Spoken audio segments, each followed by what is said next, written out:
Good morning, children. Hope you are doing safe and good at home. Today, we will continue learning this Unit 5 prose lesson, The Chair.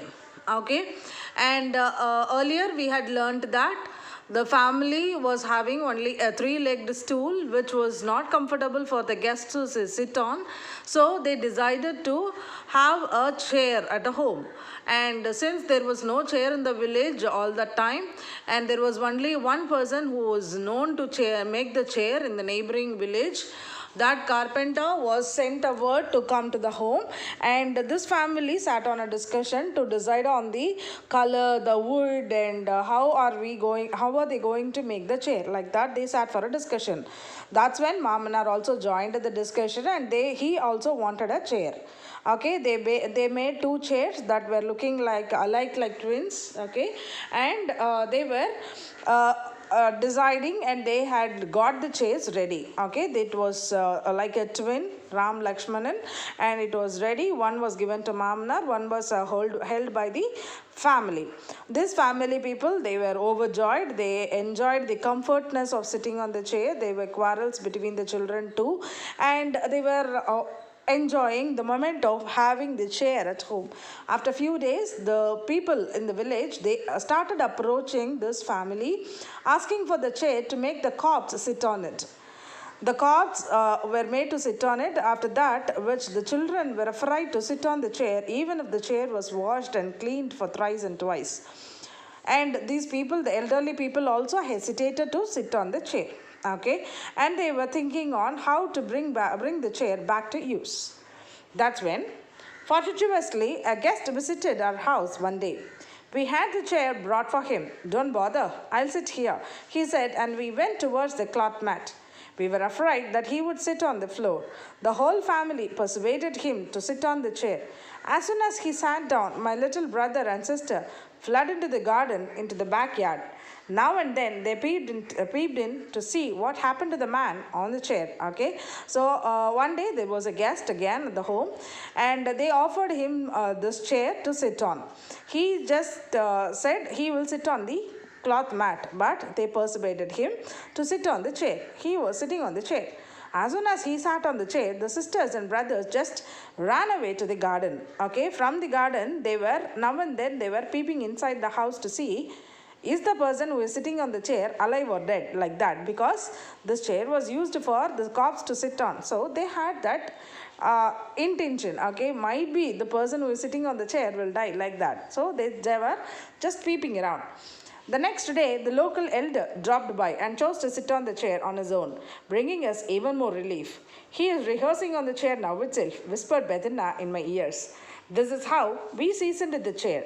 First, the elders of the family sat on it. The children were still afraid. My little sister would beg my little brother, why don't you sit on it first, da? He would retort instantly, why don't you sit and see? Okay, so the next day also an elderly person came. He himself sat on the chair, and Pedanna also marked a comment over there. He said he is rehearsing to sit on the chair now itself. Like after he is dying, how will he sit on the chair? Like that, he is rehearsing like that. Pedanna cracked a joke. Slowly, the elders of the family started sitting on the chair, but still, children were afraid. Okay, they did not sit on the chair. Sister and brother would fight. You first sit, like that. Okay. And when the days moved on, Suganti from the neighboring street came by and put her baby brother on the chair.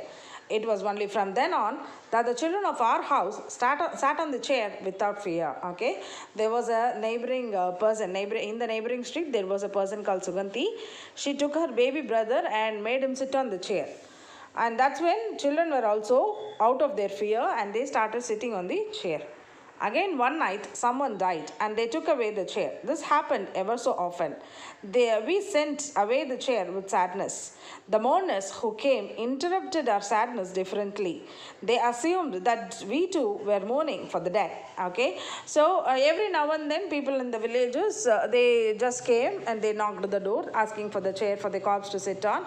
Every now and then this was happening. They, with all heavy-heartedness, with all sadness, they gave away the chair. But the people who came to ask for the chair, right, they thought they are sad because somebody is dead. Okay, they are not realizing that they are giving this chair with all sadness. We were irritated that our sleep was being thus disturbed. Akka remarked one day, God knows why these wretched people have to go and die at such unearthly hours. Anna said exasperatedly, good chair we made for the cops of our village to sit on. Cha. Okay, so we were irritated. The family members were irritated because most of the time only in the late night in an unearthly hour, means in an unusual hour only, the door was knocked and they disturbed them to get the chair. Akka was also making a remark over there. Why do these people have to die in the midnight like that? She was also making a remark. And Anna said, very good chair we made for the cops to sit on. Like that, he just exasperatedly, he was annoyed and he was saying that. All because of the chair was ordered in an inauspicious time, said our aunt. For her part, she was also stating a comment. Because the chair was made in an inauspicious time only, all these things are happening. Like that, she made a comment. Pedanna finally thought of an idea. We kept it to two of us. Okay. So Pedanna and the narrator had an idea. They kept it among themselves. They did not tell it to any of the family members. Amma sent me on an errand to Mavana's house one day. When I entered the house, there he was, sitting in splendor on his chair and popping the betel leaves into his mouth. It was an interesting pastime itself to see him prepare and chew the betel leaves. Carefully, with utmost gentleness, so as not to injure it, he would open the beloved betel box. A span wide, an elbow long, and 4 fingers high, he would clean and burnish it every day till it shone like gold. He would reverently take out his paraphernalia as if he is taking out things from puja box. Okay, so when Amma was sending this narrator to Mamana's house on an errand, on an work, okay, around his work.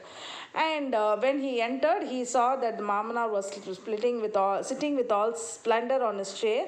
And it is always a pastime, it seems. If you want to pass your time, if you're bored, you can go sit and see how Mamana is preparing his betel leaf to chew it. Okay, so he will with all respect, he will open this box, okay, the betel leaf box. He will prepare this betel leaf gently and he will chew it. It seems that's always a pastime for them. And he will always wipe and keep this betel box very neat. It seems it will shine like a gold, it seems. Okay, so with all respectness, he will handle that betel box.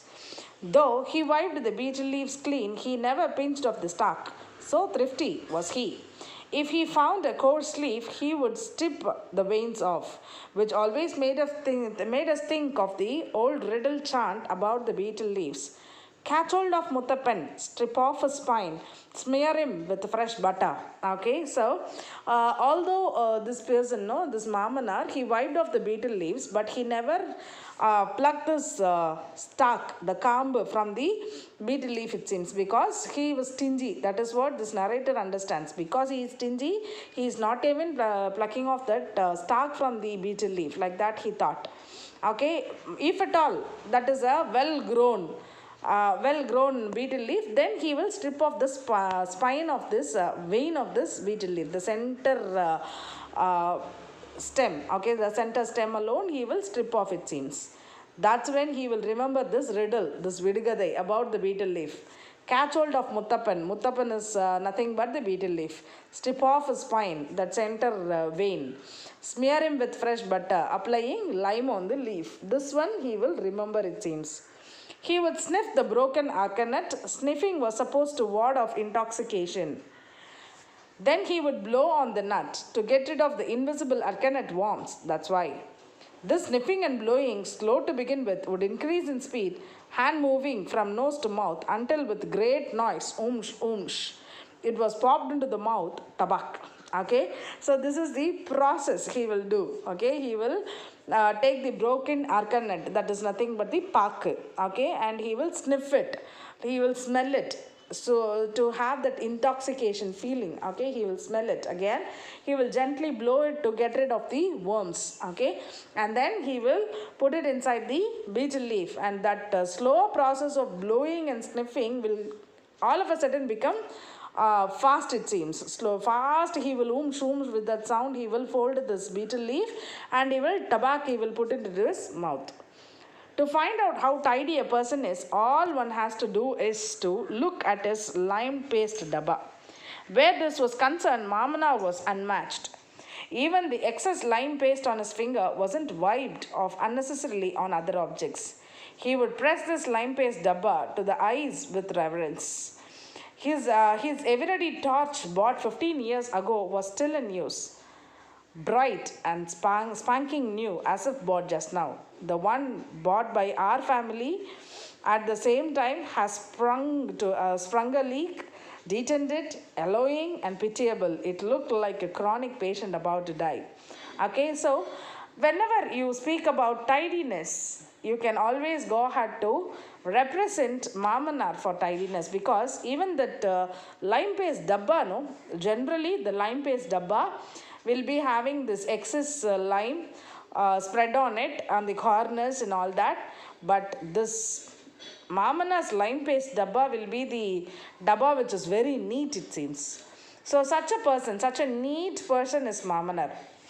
And he had bought an everyday torch. This family and Mamanar, they both bought an everyday torch 15 years ago, it seems. The torch with Mamanar is still in function. It is still like a new one. It is maintained like a new one. But the torch with the family is yellow. It is pitiable condition and it is looking like a chronic patient about to die. Chronic person who is having a severe disease for a long time, like that. Okay, chronic patient about to die. No one but him could use the chair in his house. The first thing he did as soon as he got up every morning was to wipe it.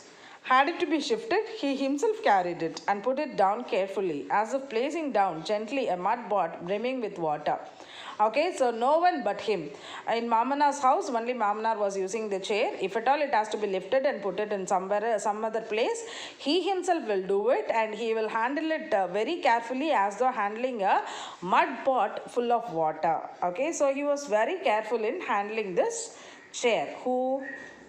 Mamanar, yes, okay. And as soon as he saw me, Mamanar greeted me. Welcome, dear nephew. Won't you have some beetle? Then he himself answered, if schoolboys start chewing beetle, chickens will start butting. Okay, so all this time he was describing, the narrator was describing the observation he is making in Mamanar's house. Just now he entered and Mamanar is greeting him. Okay, so greeting him, welcome my dear nephew. He welcomed him and he said, do you want beetle leaf to eat? And later he himself answered that, no, if schoolboys eat beetle leaves, then chicken will start butting, like that. Okay. I conveyed him what Amma asked me to and returned home. Okay, he went there, he told whatever Amma wanted to tell to Mamanar, and then he returned home. At an ungodly hour in the night, there was a knock on the door. Everyone at the home was fast asleep. I woke up Petana. A few people from a house of bereavement stood outside for the chair. Pedanna took them into the street. I too followed. When they finished telling us what they came for, Pedanna replied patiently, chair only, no. It is in our Mamana's house. Go and ask him. He will give it. After sending them off, we returned home, chuckling noiselessly. Okay, so what happened? Again on the unearthly hour, in an unusual hour, there was a knock on the door. Everybody was sleeping, so the narrator woke up Vedana. Vedana and narrator already had a plan with them. Okay, so what did they do? They knew that people had come for the chair only. So they took them outside to the street. They told, you want the chair only? No, it is there in my Mamana's house. You can go ask him and take it. That's all. They just guided them that way. Okay, and then noiselessly, slowly they came inside. Tossing, Appa asked sleepily, who was it? What else? Some fellows want our bullocks for threshing. Okay, so Appa was turning around and lying. Then when he was turning around, he asked, who is that? Okay, and Pedanna and this narrator told that nobody, just people who were asking for bullocks. Okay, and pulling up a bedsheet tightly over him, Appa turned and went back to sleep. So Appa slept again now. Now it was raining in Mamana's forest. Means what? Now people would go to Mamanar for chair. After many days, when I visited Mamanar, he was sitting on the floor preparing betel leaves. He greeted me with his unusual smile and banter. Okay, so yeah, with his usual smile and banter. So after many days, one day this narrator went to Mamanar's house. He saw that Mamanar was sitting on the floor and he was greeting him with an unusual smile. He was just wondering, what is this? You were sitting on the floor. Where is the chair? I searched around, smearing the lime paste back to the betel leaf. He looked intently at me and smiled. He then said calmly, I asked them to keep the chair for that purpose alone.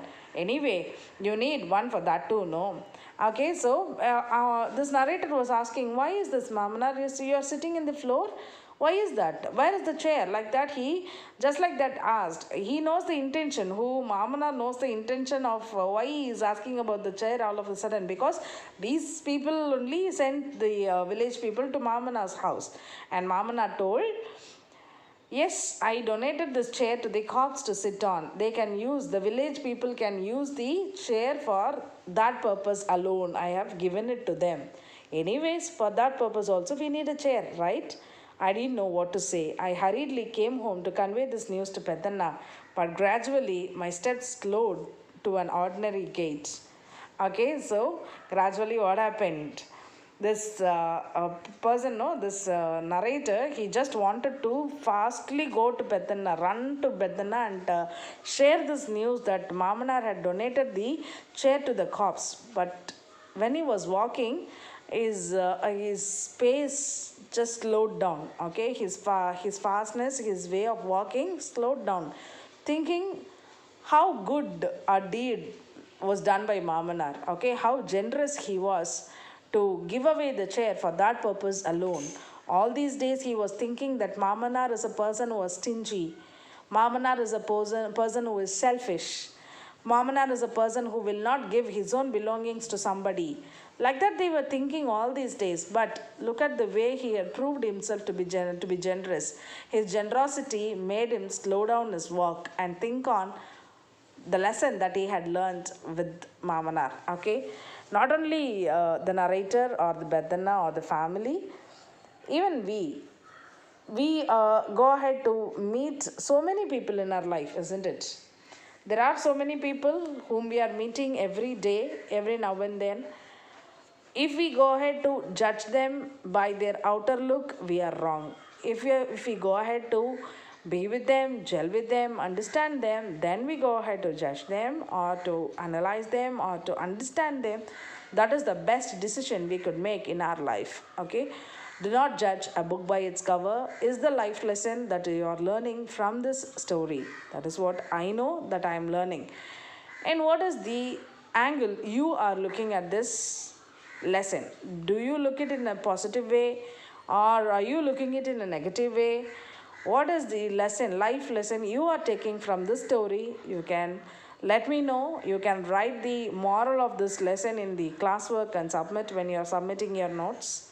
Yes, go ahead to read the lesson again to understand and to enjoy the essence of the reading. There will be a day in your life where there will be nobody else to speak with you, enjoy time with you or spend time with you. There will be nobody. There will be a time for that, like that in everybody's life.